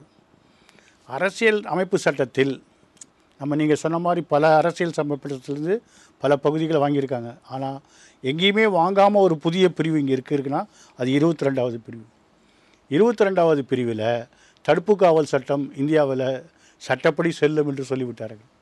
அப்போ முதல்ல பப்ளிக் சேஃப்டி ஆக்ட், அப்புறம் ப்ரிவென்டிவ் டிடென்ஷன் ஆக்ட், அப்புறம் வந்து maintenance of internal security act, இப்போது தேசிய பாதுகாப்பு சட்டம் என்று வரிசையாக 10 வருஷத்துக்கு ஒரு தடவை ஒரு புதிய மத்திய அரசாங்கத்தோட சட்டம் இருக்குது. அது தவிர ஒவ்வொரு மாநில அரசாங்கமும் அவங்களோட சொந்த சட்டங்களை போட்டிருக்காங்க. இப்போ இங்கே கூண்டர் சட்டம் இருக்குது. அந்த கூண்டர் சட்டம் வந்து நில ஆக்கிரமிப்பு செய்பவர்கள் அல்லது வேசி தொழில் நடத்துபவர்கள், வீடியோ பைரசி வரைக்கும் அந்த சட்டத்தில் இருக்குது. இப்போ என்ன ஆகுதுன்னா, ஒரு போலீஸ்காரங்களுக்கு வந்து ஒரு கேஸை விசாரித்து துப்பு துலக்கி ஒரு குற்றப்பத்திரிக்கை போட்டு ஒரு நீதிமன்றத்தில் அவங்களுக்கு தண்டனை வாங்கி கொடுக்குறத விட ஒரு போலீஸ் கமிஷனர் அவரை உள்ள வை 6 மாதம் உள்ளே இருக்க வேண்டியதுதான், இல்லை 1 வருஷம் உள்ளே இருக்க வேண்டியதுதான். அப்போ அது அட்ராக்டிவாக இருக்குது அவங்களுக்கு. ஒரு நடைமுறையில் ஒரு வழக்கை துப்பு துலக்குவதை விட ஒரு ஆளை எந்த விசாரணை இல்லாமல் உள்ள வைக்கிறது வசதியாக இருக்குது. இன்னும் கேட்டால் சென்னை நகரத்தில் எந்த இன்ஸ்பெக்டர் அதிகமான குண்டர் சட்டத்துக்கு ப்ரப்போசல் அனுப்புகிறாரோ அவருக்கு ஒரு ரோலிங் டிராஃபிக் கொடுக்குறாங்க, சுழல் கோப்பை வச்சுருக்காங்க. ஒரு தடுப்பு காவல் சட்டத்துக்கும் அரசாங்கம் செலவழிக்கிறது என்கவுண்டர் பண்ணுறத ஒரு ஹீரோயிசமாக பார்க்க அது ஒன்று இருக்குது. இது தடுப்பு காவல் சட்டத்துக்கே 1 லட்ச ரூபா ஒரு தடுப்பு காவல் சட்டத்துக்கு பேப்பர் ஒர்க் பண்ணுறதுக்கே ரெடி ஆகும். இது வந்து இந்த கேட் அண்ட் மவுஸ் கேம் என்று சொல்லும்போது எலி பூனை மாதிரி நான் உள்ளே வைப்பேன், நீ கோர்ட்டுக்கு போய் உள்ளே வந்துடும். இது வரைக்கும் எனக்கு தெரிஞ்சு 95% வழக்குகளில் அவர்களை விடுதலை செய்கிறார்கள். குண்டர் சட்டத்தில் அதிகமாக இருக்கிறது வந்து ஏழை மக்கள் தான். அவங்க ஒரு வக்கீலை பார்த்து வழக்கு முடியறதுக்குள்ள அவன் 1 வருஷம் உள்ளே வந்துட்டு தான் வரான். பல்வேறு வழக்குகள் சீக்கிரமாக விசாரிப்பதில்லை. சீக்கிரமாக விசாரிக்க சொல்லி கூட ஒரு பெஞ்சு கேட்டாங்க, கொடுக்க முடியாட்டாங்க. அதனால் அநேகமாக நிறைய பேர் அவர்களுடைய தடுப்பு காவல் சட்டம் தவறு என்று சொன்னாலும் முழு நேரம் அங்கே இருந்துட்டு தான் வர வேண்டிய ஒரு சூழ்நிலை இருக்குது. ஏழை மக்களால் சீக்கிரம் வர முடியல. இல்லை இன்னும் முக்கியமான விஷயம் நீங்கள் சொன்ன விஷயத்துலேருந்து எடுக்கிறேன் நான். இந்த குண்டர் சட்டங்கள், தடுப்பு காவல் சட்டங்கள், தேசிய பாதுகாப்பு சட்டம், பல்வேறு விஷயங்கள்லாம் வந்து பெரும்பாலும் பொருளாதாரத்தில் பின்தங்கிய மக்கள், அதாவது பெரிய பணம் செலவழிக்க முடியாதவர்கள், வழக்கறிஞர் வைத்து வாதாட முடியாதவர்கள், சட்ட அறிவு இல்லாத அந்த மக்களை தான் குறி வைக்கிறாங்கங்கிறாங்க. இதில் வர்க்கம் இருக்குது. நம்ம வர்க்கம்ங்கிறப்ப வர்க்கத்தோடு தொடர்புபடுத்தி தான் சாதி இருக்குது. அப்போ குறிப்பிட்ட ஒரு சமூகத்தினர் அவர்களுடைய பொருளாதார சூழல், வாழ்கின்ற இடம், இதை பொறுத்து தான் அவங்க ரவுடிகளை வந்து தீர்மானிக்கிறாங்க. நீ ரவுடியாக தான் இருப்ப, தப்பானவன் தான் இருப்பான். இப்போ இந்திய அளவில் நடைபெறுகிற சில வழக்குகளில் இதில் தேசிய இனமும் ஒரு முக்கிய பங்கு வகிக்குதா? குறிப்பிட்ட தேசிய இனத்தை சேர்ந்தவர்கள், குறிப்பிட்ட மாநில பகுதியை சேர்ந்தவர்கள் மீது இது போன்ற அபாண்டமான பழியோ சட்டங்களோ பாய ஏவ வாய்ப்பு இருக்கிறதா? அதற்கான ஆதாரங்கள் இருக்கா? இப்போ நீங்கள் கொஞ்ச நேரத்துக்கு முன்னாடி வேளச்சேரி என்கவுண்டரை பற்றி சொன்னீங்க. இன்றைக்கி தமிழ்நாட்டில் மிகப்பெரிய அளவில் மற்ற மாநிலங்களிலிருந்து வேலை செய்கிறாங்க. இருக்க சரியான இடம் கிடையாது, எந்த விதமான அடிப்படை வசதி கிடையாது, கடுமையான உழைக்கிறாங்க. அதில் சில பேர் சமூக விரோதியோட இருக்கலாம். ஆனால் அவன் குற்றவாளியாக இல்லையான்னு யார் முடிவு பண்ணுறது? நம்ம மக்களுக்கு வந்து இவங்கெல்லாம் நார்த் இந்தியர், இவன் ராம்ஜி நகர்ங்கிற மாதிரி இவங்கெல்லாம் நான் வடக்கு இந்தியன்னு சொல்லிட்டா போதும், எந்த கேள்வி கேட்கல. அங்கே தேசிய இனம் வருது. அதாவது சட்டப்படி செயல்பட வேண்டும் என்று சொல்லும்போது அதற்கு மாற்றாக அவன்லாம் வெளியூர்காரன். அப்போ ஒரு ஜட்ஜு வந்து ஒரு முன்முடிவு ஒரு ராஜஸ்தான்லேயும் ஒருத்தன் வந்து இங்கே கொலை அடிச்சுட்டு போகிறான். ஒரு ஜட்ஜு என்ன சொல்கிறாரு, இவங்களெல்லாம் வெளிநாட்டுக்காரங்க, அதனால் நான் அவனுக்கு கடுமையாக தண்டனை கொடுக்கணும்னு சொல்லி எழுதுறாரு. வெளி மாநிலம் அந்த மாநிலத்தில் இங்கே வந்து கொள்ளையடிக்கிற அளவுக்கு தைரியம் இருக்குன்னா கடுமையாக தண்டனை கொடுக்கணும்னு எழுதுறாரு. இதை சுப்ரீம் கோர்ட் விசாரிச்சு சொல்கிறான், இந்தியா வந்து ஒரு நாடு, இதில் வெளி மாநிலம் உள் மாநிலம் இல்லை, குற்றம் ஒன்று தான், தண்டனை ஒன்று தான். அவன் வெளி மாநிலத்தை அதனால் அதிக தண்டனை. அப்போ நம்மளுடைய சைக்கலாஜிக்கலாக நம்மளோட மனது ரீதியாக வெளி ஆட்களுக்கு ஒரு நீதியும் நம்மளோட மக்களுக்கு ஒரு நீதியும் வைக்கிறது தவறான ஒரு போக்கு. அது வந்து அது நிச்சயமாக அது இதில் இருக்கு, சட்டத்தில் இல்லைனாலும் நம்மளுடைய நடைமுறையோட சைக்கிக் ப்ராசஸில் அது வந்து படிஞ்சிருது. இல்லை நான் இன்னொரு விதமாக அதை கேட்க வந்தேன், நீங்கள் இன்னொரு விதமாக அதுக்கு அர்த்தம் சொன்னீங்க. நான் தேசிய இனம்ங்கிறது தமிழ் தேசிய இனத்தை சார்ந்து தான் கேட்டேன். இப்போ இந்த பேரறிவாளன் வழக்குலலாம் தொடர்ந்து வந்து அந்த வழக்கில் வந்து அதை விசாரித்த அந்த அதிகாரி கார்த்திகேயன் சொல்லிட்டார், இல்லை நாங்கள் பெற்ற ஒப்புதல் வாக்குமூலம்ங்கிறது சரியான வடிவத்தில் அல்ல அப்படின்னு சொல்லியிருக்கிறது உங்களை போல ஹியூமன் ரைட்ஸ் ஆக்டிவிட்டிஸ் கிடையாது. விசாரித்த அதிகாரியே சொல்லிட்டார். அப்புறம் தாமஸுங்கிற நீதிபதி உங்களுக்கே தெரியும் 2 வருஷத்துக்கு முன்னாடி வந்து எல்லா செய்தித்தாலையும் வந்தது, நான் வந்து மரண தண்டனை கொடுத்துருக்க வேண்டாம் அப்படின்னு அவரும் சொல்லிட்டார். அப்போ இந்த அளவு வந்ததற்கு பிறகும் அந்த வழக்கில் வந்து அதுவும் அவர் கைது செய்யப்பட்ட காரணம் அந்த சட்டம் இப்போ நடைமுறையிலும் இல்லை. பொடா சட்டத்தில் 19 வயதில் இது பண்ணது இப்போ செல்லாதுன்னு வேற வந்து விட்டது.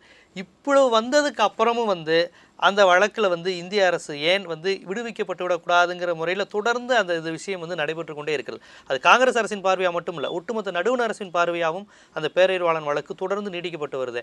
இது எப்படி பார்க்குறீங்க? இந்தியாவினுடைய தமிழ் இனத்தின் மீதான ஒரு பார்வை ஒரு விதத்தில் வந்து நான் இன்னும் கேட்டால் பேரறிவாளனுக்கு நான் தான் அவங்கள வந்து அவங்க வழக்கில் ஆஜராகியிருக்கேன். 2 விதமான காரணம் இருக்குது. ஒன்று வந்து கொலை செய்யப்பட்டவர் இந்தியாவுடைய முன்னாள் பிரதம அமைச்சர், அதனால் இவங்களுக்கு வந்து எந்த விதமான சலுகையும் காட்டக்கூடாதுங்கிற ஒரு கருத்து இந்த சட்டப்படி அப்படி கிடையாதுல்ல. பொது வெளியில் அப்படிப்பட்ட ஒரு பொது வெளியில் அதான் கேட்குறேன். சட்டப்படி அப்படி கிடையாதுல்ல. ஒரு மனிதனுடைய உயிரும் பிரதமருடைய உயிரும் சமம் தானே. அது ரைட்டு. ஆனால் வந்து மக்கள் வந்து தங்களுடைய தலைவரை வந்து கொண்டுட்டானே அப்படிங்கிற ஒரு ஆத்திரம் வரலாம். நம்ம தமிழ்நாட்டில் பார்க்குறத விட வட இந்தியாவில் பார்க்குறது இன்னும் அதிகமாக பார்க்குறாங்க. இன்றைக்கி சட்டத்துடைய செயல்பாடுகள் இருக்கிறதுனால தான் அவர் உயிரோடு இருக்கார். முதல் நீதிமன்றத்தில் அவருக்கு மரண தண்டனை கொடுத்தாலும் உச்ச நீதிமன்றத்தில் மரண தண்டனை இல்லைன்னு ஆகிட்டாங்க. ஆனால் 1978ஆம் வருஷம் இந்த குற்றவியல் நடைமுறை சட்டத்தை திருத்தி மரண தண்டனை பெற்றவர்களுக்கு ஆயுள் தண்டனை என்று மாற்றும் பொழுது அவர்கள் ஆயுள் முழுக்க ஜெயிலில் இருக்கணும்னு ஒரு சட்ட திருத்தம் கொண்டு வரும். அதனால் அவருக்கு வந்து 19 வருஷம் 20 வருஷங்கிறது முக்கியம் இல்லை. அதுக்கு பிறகு அந்த அதிகபட்ச தண்டனை 14 வருஷம் அதிகபட்ச பிறகு அரசாங்கம் மறுபரிசீலனை செய்யலாம்னு தான் சொல்கிறாங்க. மறுபரிசீலனை செய்யக்கூடிய சூழ்நிலை தான் இருக்க ஒழிய நீங்கள் சொல்லக்கூடிய பொது வெளியில் கருத்து சொல்லக்கூடியவர்களுடைய கருத்தெல்லாம் வச்சு நீதிமன்றம் தானாக செயல்பட முடியாது. இல்லை, பாதிக்கப்பட்டவர்கள் வந்து தங்கள் மேல் நடைபெற்ற அந்த வழக்கு விசாரணை மறு விசாரணை செய்யணும்னு யாரும் கேட்கல. என்னென்ன காரணங்களுக்காக அவர்கள் கேட்பது குடியரசுத் தலைவருடைய கருணை. அதுக்கு காரணம் என்னென்னா, நாங்கள் அதிகபட்சமான நேரம் நாங்கள் மரண கொட்டடியில் இருந்து விட்டோம், அதுவே ஒரு தண்டனை, ஆகவே எங்களுக்கு மன்னிப்பு கொடுக்க வேண்டும் தான் கேட்குறாங்க.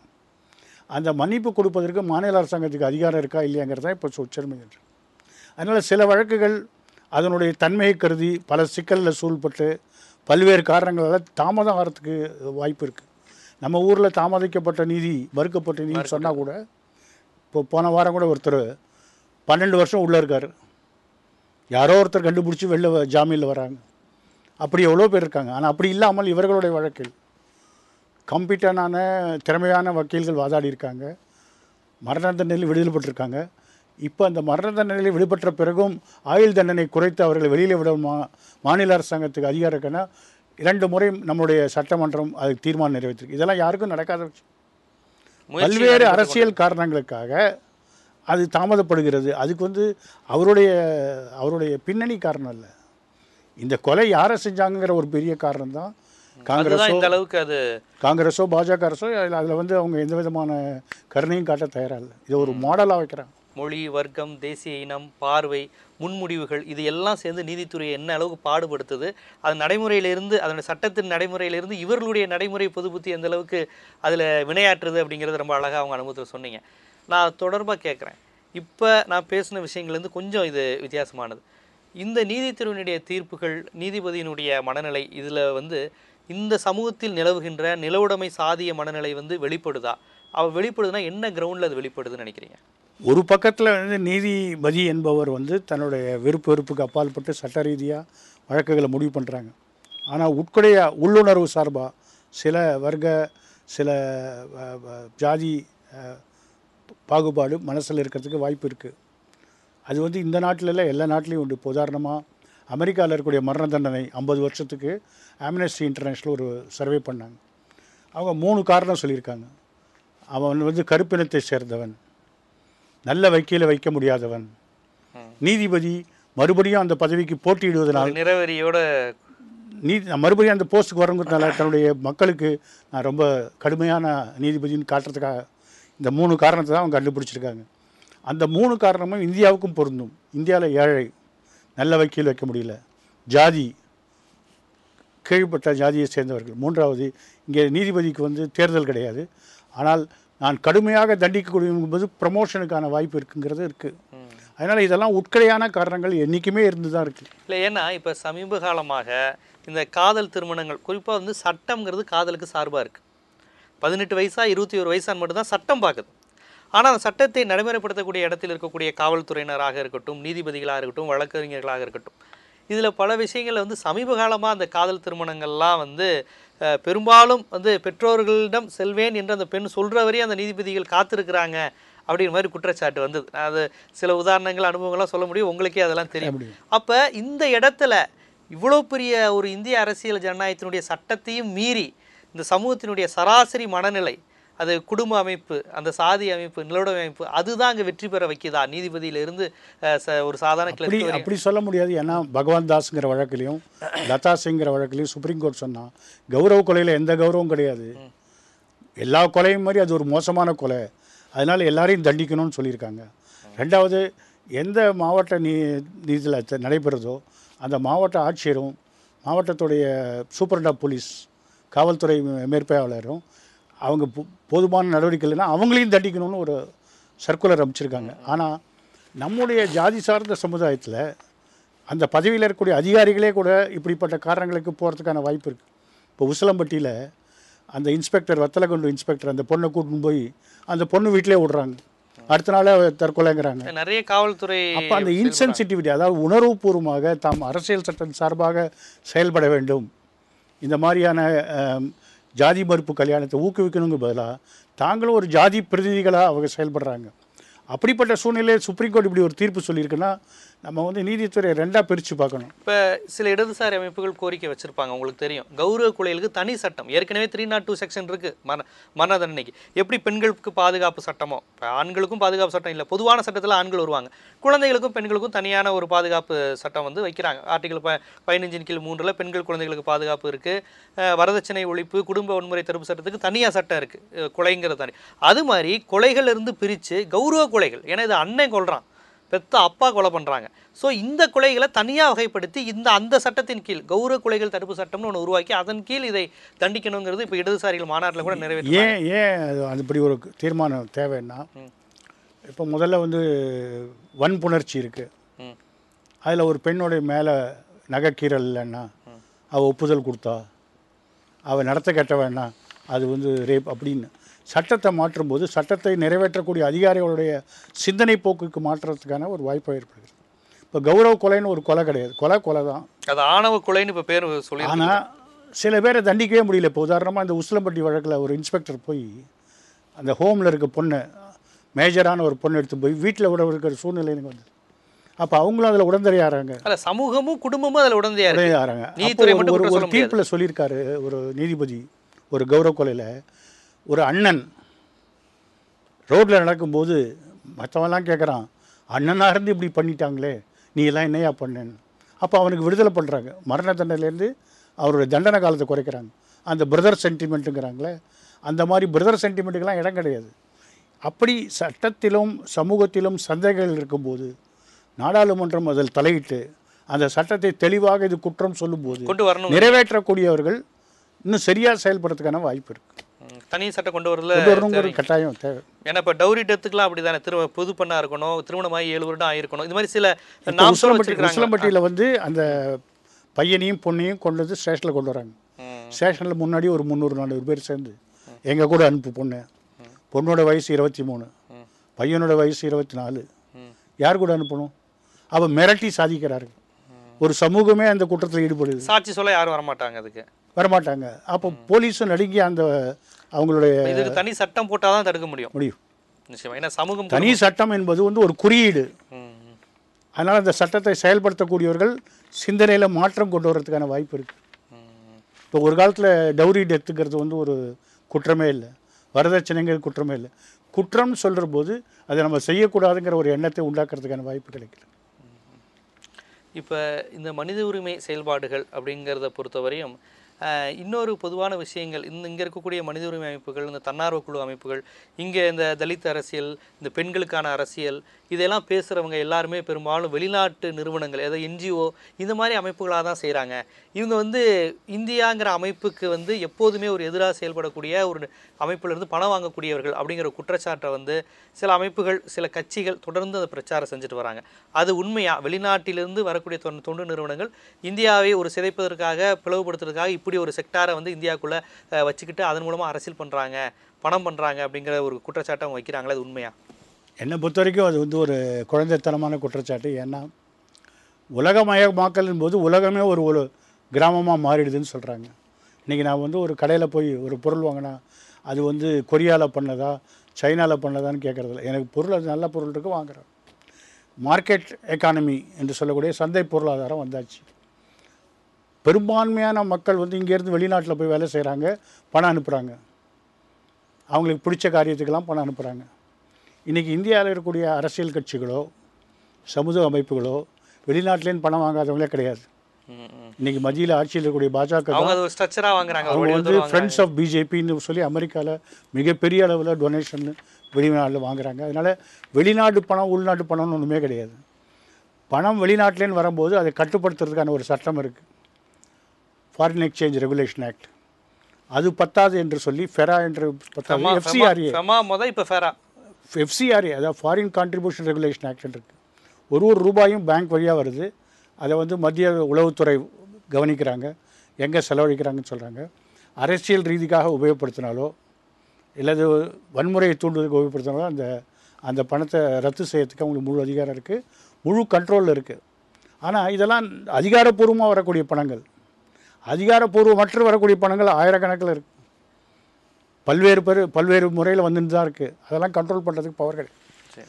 ஒரு தன்னார்வ குழு தவறான முறையில் செயல்பட்டால், அந்நிய செலாவணியை தவறான முறையில் செயல்பட்டால் அதை கருப்பு பட்டியலிட்டு அதை ரத்து செய்யக்கூடியது. இப்போ நேற்று பேப்பரில் வந்திருக்கு, தமிழ்நாட்டில் 12 ஆர்கனைசேஷனை ஸ்டாப் பண்ணிட்டாங்க. இந்தியா முழுக்க கிட்டத்தட்ட 80 ஆர்கனைசேஷன் எடுத்துட்டாங்க. அது தப்பான வழியில் இந்திய தேசத்துக்கு எதிராக யாரும் செயல்பட பண்ணும்போது முடியாது. இப்போ எனக்கு தெரிஞ்ச ஒரு அமைப்பு வட ஆற்காடு மாவட்டத்தில் தலித் மக்கள் மத்தியில் வேலை செய்கிறாங்க. தலித்துகளுடைய உரிமைகளை அவங்களுக்கு சொல்லிக் கொடுக்குறாங்க. அதை ஒட்டி சில பிரச்சனைகள் வருது. உடனே கவர்மெண்ட் சொல்கிறாங்க, நீங்கள் வன்முறையை தூண்டுறீங்கிறாங்க. ஒரு அடிமை மக்களுடைய உணர்வுகளை புரிய வைக்கும்போது அவர்களை தூண்டி விடுவதாக சொல்கிறது தவறு. இன்றைக்கி ஆண்டாண்டு காலமாக அடிமையாக இருக்கிற ஒரு சமூகத்தை தட்டி எழுப்புகிற செயல் செய்கிறது பாராட்டக்கூடிய செயல்.